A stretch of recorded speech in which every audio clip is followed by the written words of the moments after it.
Hello students, स्वागत है आप सबका हमारे चैनल जेटा 24/7 पे।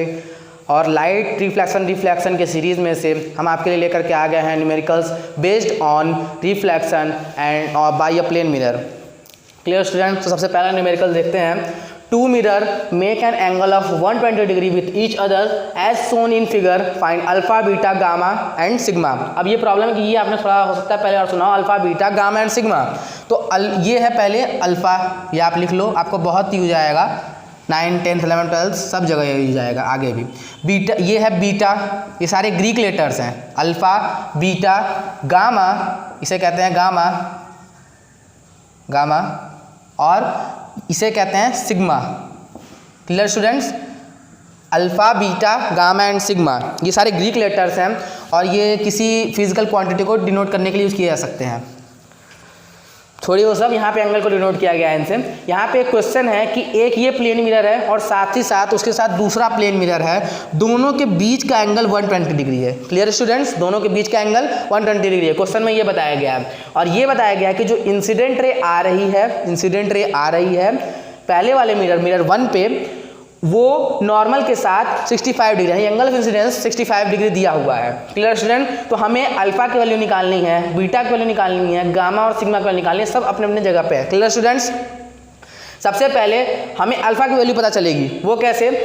तो यहाँ तक पहुँचने के लिए हमें ये वैल्यू पता है 65 डिग्री एंगल ऑफ इंसिडेंस की। इस 65 डिग्री के बाद ये हमें पता है कि जब कोई एक लाइट की रे आकर करके इंसिडेंट होती है किसी मिरर पे, तो वो रिफ्लेक्ट होगी और रिफ्लेक्ट होने के बाद angle of incidence, angle of reflection same होते हैं। इसके वजह से यहाँ अगर 65 डिग्री का एंगल आपको दिया हुआ है तो ये जो एंगल है ये भी कितना होगा? 65 डिग्री, यानी एंगल ऑफ रिफ्लेक्शन यहाँ पे 65 डिग्री होगा। अब नॉर्मल के साथ सरफेस का, प्लेन मिरर का जो एंगल बनता है वो 90 डिग्री का बनता है, यानी कि alpha plus 65 degree is equal to 90 degree. ठीक है, ये फर्स्ट पॉइंट है जिसमें से कि आप अल्फा के लिए कैसे निकाल सकते हो? बाय मेथड ऑफ ट्रांसपोजिशन, आपको 8th क्लास में बताया गया है। अल्फा इज इक्वल टू जो चाहिए उसको छोड़ के बाकी सब उधर करेंगे और साइन अपने हिसाब से चेंज होते हैं। Alpha is equal to 90 minus 65, total alpha की वैल्यू आपको कितनी मिल जाएगी? 25 डिग्री। क्लियर स्टूडेंट्स, अल्फा की वैल्यू 25 डिग्री, इसे हम लिखते जाते हैं किनारे। अल्फा की वैल्यू कितनी मिली? 25 डिग्री। ओके, इसे देख लीजिए, alpha plus 65 degree is equal to 90 degree, alpha is equal to 90 minus 65 is equal to 25 degree. अब आगे हम आते हैं, हमें अल्फा की वैल्यू पता चल चुकी है, कितनी है? कितनी अल्फा की value? 25 degree. Clear, 25 degree alpha की वैल्यू पता चल चुकी है। अब हम इस ट्रायंगल में आते हैं, यहाँ जो ट्रायंगल इसे हम अलग बना लेते हैं, ये रहा हमारा ट्रायंगल। क्लियर स्टूडेंट्स, यहाँ पे ये वैल्यू हमें पता है कि 120 डिग्री है और ये वैल्यू हमें पता चल चुकी है तुरंत, अल्फा की वैल्यू 25 डिग्री। अब हमें यहाँ पे बीटा की वैल्यू निकालनी है। देन स्टूडेंट्स, आपने पढ़ा होगा by the property of sum angle property of triangle. Clear, यहाँ पे हमें पता है कि कोई भी एक ट्रायंगल है, उसके ये एंगल 3 एंगल्स होते हैं, XY Z मानते हैं, तो x plus y plus z की वैल्यू 180 डिग्री आती है। क्लियर, ये आपको बताया गया होगा, और नहीं बताया गया होगा तो इसे समझ लीजिए अभी, क्योंकि आपके न्यूमेरिकल्स में बहुत हेल्प करेगा। यहाँ पे 120 डिग्री, ये 25 डिग्री है बीटा, तो हम by angle sum property of triangle इसे ऐसे लिख सकते हैं 25 degree plus 120 degree plus beta is equal to 180 degree. Clear students, अब इसे जो चीज़ हमें चाहिए यानी बीटा चाहिए, बीटा को छोड़ के बाकी सब उस साइड ले जाएंगे by method of transposition. Beta is equal to 180 degree minus 25 minus 120 degree, ये हो जाएगा 180 माइनस 145, यानी बीटा की वैल्यू कुल मिला के 35 डिग्री आएगी। क्लियर स्टूडेंट्स, बीटा की वैल्यू कितनी आएगी? 35 डिग्री, यानी अल्फा की पता चल गई 25 डिग्री, बीटा के 35 डिग्री। क्लियर स्टूडेंट्स, बीटा की वैल्यू 35 डिग्री हमें पता चल गई। ओके, आगे हम देखते हैं, हमें गामा और सिग्मा निकालना है। जब हमें बीटा की वैल्यू पता चली है तो ये हमें पता है कि ये सरफेस, अब इस वाले मिरर को भूल जाइए, सेकंड मिरर पे आइए। सेकंड मिरर में ये जो सरफेस है, इससे नॉर्मल का जो एंगल बन रहा है वो 90 डिग्री बन रहा है। क्लियर स्टूडेंट्स, तो यहाँ पे 90 डिग्री एंगल बनने के कारण ये टोटल जितना एंगल ये 90 डिग्री है, यानी हम ऐसा लिख सकते हैं स्टूडेंट्स, ऐसा लिख सकते हैं कि बीटा प्लस यहाँ जो एंगल है इसे ये हमें निकालना है, बीटा प्लस यहाँ पे हम जो एंगल है इसमें कुछ नाम नहीं, चलो अपने से x नाम दे देते हैं, beta plus x is equal to 90 degree. Clear students, तो हमें x की वैल्यू निकालनी है और बीटा हमें पता है कितना, 35 डिग्री, 90 माइनस बीटा यानी कि 90 माइनस 35 डिग्री, यानी कि 90 माइनस 35 डिग्री कितना हो जाएगा?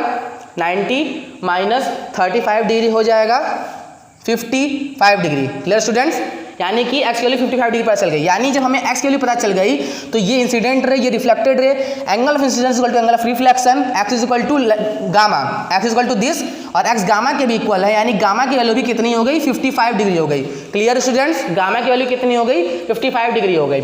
अब जब हमें ये पता है कि 55 डिग्री है तो ये कितनी हो जाएगी, ये टोटल 90 माइनस 55, यानी सिग्मा इज इक्वल टू हम ऐसा लिख सकते हैं 90 माइनस 25। क्लियर, कैसे, यहाँ पे हमें गामा की गामा के लिए 55 पता चली ना, हमें गामा के लिए 55, ओके, 90 हम सिग्मा इक्वल टू लिख सकते हैं 90 माइनस गामा, ठीक है, गामा कितना है 55 है, ओके, तो 90 माइनस 55 आ जाएगी वैल्यू 35 डिग्री। क्लियर स्टूडेंट्स, तो अल्फा की वैल्यू कितनी है 25 डिग्री, बीटा के 35 डिग्री, गामा की 55 डिग्री। क्लियर स्टूडेंट्स, गामा की 55 डिग्री और सिग्मा की वैल्यू 35 डिग्री।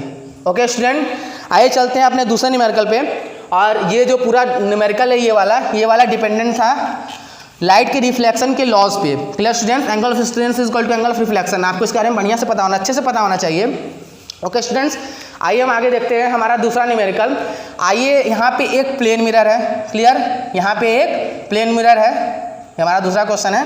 यहाँ पे एक प्लेन मिरर है, यहाँ पे कोई एक लड़का है, ठीक है, डोंट लाफ, चलता है इस तरीके से इमेज। यहाँ पे कोई एक लड़का है, अब ये इस मिरर की तरफ 2 मीटर पर सेकंड यानी 2 मीटर पर सेकंड की वेलोसिटी से जा रहा है। क्लियर, आपने वेलोसिटी के बारे में पढ़ा ही होगा। यहाँ पे ये ऑब्जेक्ट या ये लड़का 2 मीटर पर सेकंड की वेलोसिटी से, स्पीड से इस ऑब्जेक्ट, इस मिरर के ऊपर तरफ जा रहा है। क्लियर स्टूडेंट, और यहाँ पे उसकी इमेज होगी, क्योंकि ये प्लेन मिरर है तो इमेज बनना जरूरी है। ओके, इमेज बनेगी ही बनेगी।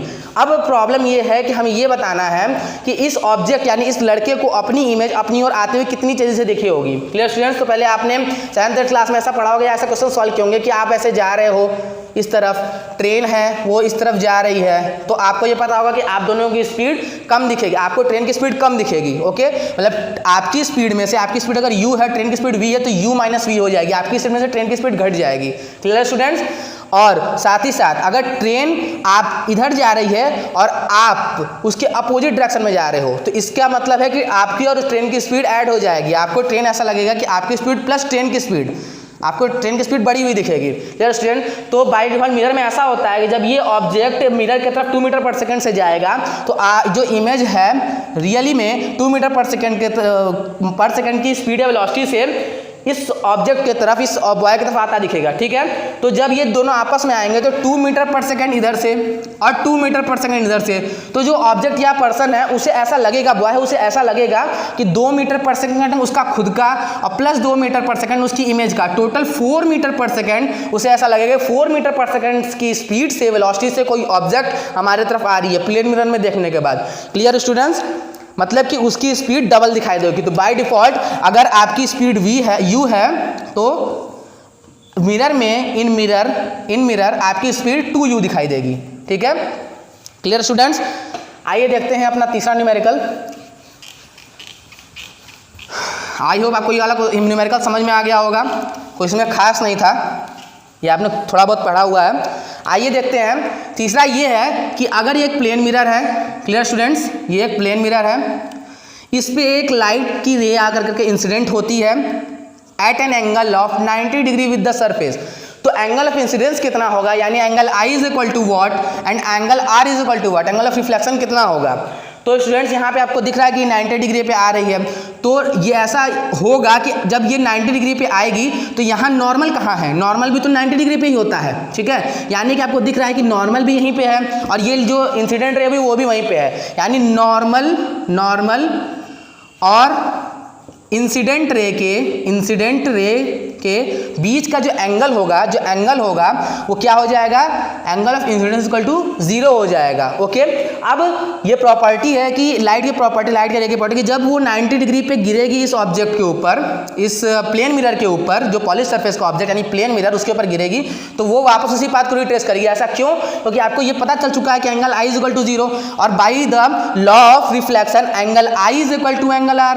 Okay by first law of reflection angle I equal to angle R, मतलब कि अगर एंगल आई 0 है तो इसका मतलब एंगल आर भी 0 होगा, इसलिए वो अपने पाथ को रिट्रेस करती है। Clear students? तो अगर आपसे पूछा जाए कि जब कोई लाइट की रे अगर किसी प्लेन मिरर पे गिरती है तो वो अपने पाथ को रिट्रेस क्यों करती है? नॉर्मली अगर गिरती है तो वो अपने पाथ को रिट्रेस क्यों करती है? तो इसलिए करती है क्योंकि इंसिडेंटली उसका जो एंगल है नॉर्मल से वो 0 हो गया, तो एंगल ऑफ रिफ्लेक्शन भी 0 हो गया, मतलब उनका पाथ सेम हो गया और वो रिट्रेस कर जाएगी।